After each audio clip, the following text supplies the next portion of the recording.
Actually ఇక్కడ మనకి యూనివర్సిటీలో కోర్సెస్ ఏవేవి డిజైన్ చేస్తున్నారు? స్టూడెంట్స్‌కి ఏమేం కోర్సెస్ అనేవి ఇస్తున్నారు అసల? కావేరీ యూనివర్సిటీలో ఏవైతే కోర్సెస్ ఉన్నాయో, ఒక స్టూడెంట్ యూనివర్సిటీ నుండి డిగ్రీ తీసుకొని బయటకు పోయిన తర్వాత, ఇన్ ద రియల్ వరల్డ్ అంటే ఓపెన్ వరల్డ్‌లో యాజ్ ఎ ఎంటర్‌ప్రెన్యూర్ గానీ, లేకపోతే యాజ్ ఎ ఎంప్లాయీ గానీ, లేకపోతే హైయర్ ఎడ్యుకేషన్‌కి గానీ, సూటబుల్‌గా తయారు కావడానికి, ఆ విధంగా మేము ఒక స్టూడెంట్‌ని తయారు చేయడానికి మేము మా ప్రోగ్రామ్ షెడ్యూల్ మేము రెడీ చేసినాం మేము. మా దగ్గర అగ్రికల్చర్ మా దగ్గర 2024లో స్టార్ట్ అయింది.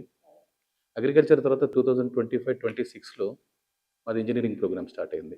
ఈ సంవత్సరం మేము బీబీఏ అండ్ అగ్రి బిజినెస్ మేనేజ్మెంట్‌లో మాస్టర్స్ ప్రోగ్రామ్ కోసం అని చెప్పి ప్లాన్ చేస్తున్నాం మేము. ఈ టెక్నాలజీ అనేది ఎంత అభివృద్ధి చెందిందంటే, ఇప్పుడు మన దగ్గర వెహికల్స్ గానీ, లేకపోతే కార్స్ గానీ, మొబైల్స్ గానీ, ఏదైనా గానీ అన్నీ అడ్వాన్స్‌డ్ స్టేజెస్‌కెళ్ళిపోయినాయి. కానీ ఏదైతే ప్రపంచానికి అవసరమో, ఏదైతే ప్రతిరోజు మనం తినే భోజనం ఏదైతే అందరికీ అవసరమో, సో దీని లోపల టెక్నాలజీని పూర్తిగా మనం ఎట్లా ఇన్వాల్వ్ చేయొచ్చు, దీని ద్వారా మనం ఏదైతే అగ్రికల్చర్ ప్రొడక్టివిటీని ఇంక్రీజ్ చేయాలి. ప్లస్ ఇప్పుడు ప్రపంచం అంతా అనే ఒక కామెంట్ ఉంది. ఎక్కువ మనం పెస్టిసైడ్ వాడుతున్నాం అని చెప్పి, ఆ పెస్టిసైడ్ వల్ల మనకి ఎన్నో రోగాలు వస్తున్నాయి అని చెప్పి మనం ప్రపంచం అంతా. సో ఈ ఎక్కువ పెస్టిసైడ్ వాడడానికి మేజర్ కారణాలేంటి? మనం మనకున్న టెక్నాలజీని యూజ్ చేసి తక్కువ పెస్టిసైడ్ వాడొచ్చా? అట్లానే రకరకాల కలుపు మొక్కల వల్ల, దానివల్ల మనం పంట నష్టపోతున్నాం. సపోజ్ ఈ కలుపు మొక్కలను మనం తక్కువ టైం లోపల, అంటే అవి నిజంగా స్టార్ట్ అయిన టైంలోనే దాన్ని మనం నివారించొచ్చా?